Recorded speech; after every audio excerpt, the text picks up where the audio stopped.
right, folks, we got a major weather update that's going to likely affect your tomorrow. But first, we have breaking news out of DeKalb County where a child has been killed in a car crash. This is what we know. Atlanta police say a car went off the roadway, then slammed into a tree. The oldest of the two girls, possibly between the ages of 9 and 14, has died. The younger girl, who police say is less than 2 years old, is still in critical condition. At this time, we do not have any indication that it is a hit and run. We are still working to determine the factors behind the cause of the accident.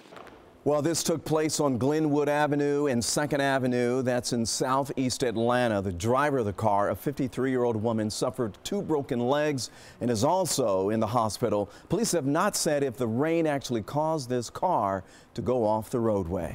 All right, you know what? There's a war of words, and it's continuing in Washington, D.C. tonight. But a little closer to home, one local congressman has taken his criticism of President Trump to a whole new level. Representative Hank Johnson spoke from a church pulpit comparing the president to Hitler. 11 Alive's Ryan Kruger joins us now with that story. And Ryan, this speech was given on New Year's Day. Yeah, just not long before the Lithonia Democrat hopped back on a plane to head back to Washington for the Shutdown Showdown. He was speaking at Freedom Baptist Church for the NAACP's Jubilee, and Johnson said President Trump is in the White House because of a vigorous resurgence of bigotry, hate, cruelty, and ignorance. Adolf Hitler rose to power to lead Germany in 1932 after democratic elections. He rode a wave of nationalism and anti-Semitism to power, replaced anti-Semitism with all Latinos crossing our borders are rapists, drug dealers, and murderers. Does that sound familiar? And the congressman went on to say President Trump is a threat to democracy. Obviously, the right is jumping all over Johnson's comments, calling them unacceptable and hateful. Meanwhile, over on the left, many are pointing out that Georgia Senator David Perdue invoked the Nazis just last fall. Remember when Perdue was caught on this cell phone video in a confrontation with activists? This was all during the Justice Brett Kavanaugh confirmation hearings. Perdue took to the Senate floor shortly thereafter to call out Democrats who he accused of encouraging these kinds of confrontations. This is America. But these are the tactics of the brown shirts in Germany in the 1930s, Mr. President. Here's the difference between the two. Perdue did apologize for the comparison. We did try to see if Hank Johnson is standing by those comments. We were told he was traveling today, but he does not appear like he's going to apologize. Surprisingly, the president has not yet responded to Congressman Johnson's critique, though I'm sure we will all be checking his Twitter feed in the morning. Absolutely. Okay, Ryan, thanks a lot for the update. You know, House Democrats say they're going to pass spending bills to reopen up the government tomorrow when that party once again becomes the majority.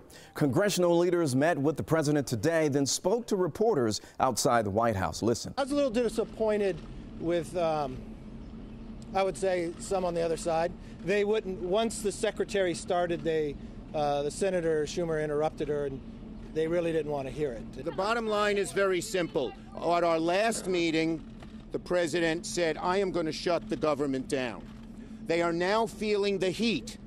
It is not helping the president. It is not helping the Republicans to be the owners of this shutdown. So here's the catch. Republicans still control the Senate, and leaders say they will not vote on a bill from the House unless President Trump says he's going to sign it. Well, it's another rainy night in North Georgia. This video from northwest Atlanta, but the shower spread throughout the metro. The storm trackers are watching all of this activity. We're going to bring in Chief Meteorologist Chris Holcomb. And Chris, there's some concerns about flooding out there, right? Yeah, you're exactly right. As you know, our ground is already saturated, and a lot of rivers and streams are near bank full right now. So any additional rain that comes in is going to add to that potential for some flooding to come through. Tonight, we do have rain around. It is mainly light rain that is around Metro Atlanta. We've had a couple of pockets. You see those yellow colors right there that were on the south side earlier, now moving up into parts of southern Gwinnett County. That's just indicating a little more moderate rain. That's moving up toward the north and also to the east. But as we widen out, you can see a couple of breaks in northwest Georgia. But folks, there's a lot more moisture out to the west, and that's all going to be headed our way. Tomorrow is not going to be a total washout. There will be some dry hours at times, but this main area of rain is going to be moving through late Thursday and into Friday. Friday. And let me show you that flash flood watch that we have in effect. It is for all of North Georgia, Metro Atlanta, down into Central Georgia. As we mentioned, the ground is saturated. We're going to have runoff going into some low-lying areas, creeks, streams, or any flood-prone areas. And about 1 to 3 inches of rain possible late Thursday and into Friday. So that's what's going to cause some of those flooding concerns in some areas. Now, we do have some good news. If we can just get through this rain, we will finally see some sunshine returning. We'll let you know how that will time out with your weekend coming up. All right, that's going to be nice, Chris. Thank you. You know, folks, we're just weeks away from the Parkland, Florida school shooting anniversary where numerous students and staff were gunned down. Cold blood. Well, today, after months of debating, a school commission finally released its recommendation to lawmakers on how to keep students and staff safe. It's been less than a year since tragedy struck Parkland, Florida. The entire nation watched and mourned the February 14th attack at Marjorie Stoneman Douglas High School, which left 17 students and staff dead. In the wake of the attack, the Florida legislature created a Marjorie Stoneman Douglas Commission. 2 of its members are MSD parents who lost their children.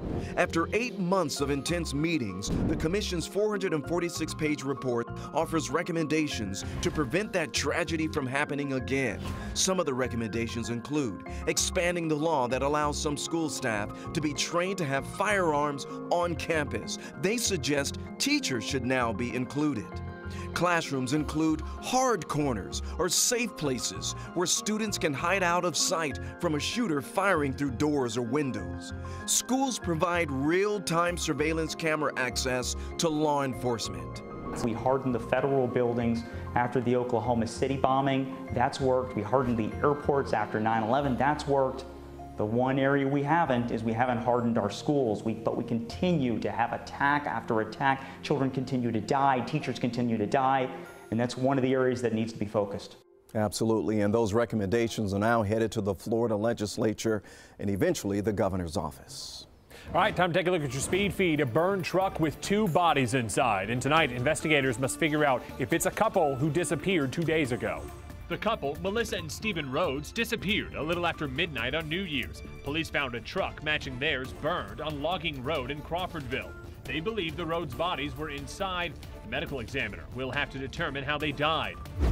Dozens of school buses rolled through Atlanta, representing the number of children officials say are victims of sex trafficking in Georgia. Today's event serving as a warning and reminder about a big event coming to town next month. By Super Bowl Sunday, February 3rd, all buyers and traffickers will know that Georgia does not tolerate those who seek to exploit our state's children. Georgia has long been ranked as one of the worst states for child sex trafficking in America. Former college football superfan Tyler Trent has died. The 20-year-old lost his battle with bone cancer. Tyler became known for his positive attitude and unflagging support of his team, the Purdue Boilermakers. Despite his declining health, he managed to make it to every game he could, including the one against Auburn in Nashville on Friday. Shares of Apple stock tanked after the company warned investors their revenue from the holiday season will fall below projections. Apple blamed weaker than expected iPhone sales and a weakening economy in China. And because this news came out late in the day, you can expect a rough day for tech stocks tomorrow. Okay, Ryan, thanks a lot. A large turnout tonight to support the fallen officer Michael Smith. Tonight, his family held a visitation to honor the service and sacrifice he made in Henry County as a police officer. Smith died after he was shot responding to a call in early December. Witnesses reported a person acting strangely at a dental office. Officer Smith and that person had a confrontation. Both were shot by the same bullet. Well, the suspect died at the scene. Officer Smith fought really hard, but he died just a few days after Christmas. Funeral services are set for tomorrow at 2 p.m. at the Glen Haven Baptist Church in McDonough. And if you'd like to participate in tomorrow's processions or donate to the family, we have a link right there on our website at 11alive.com.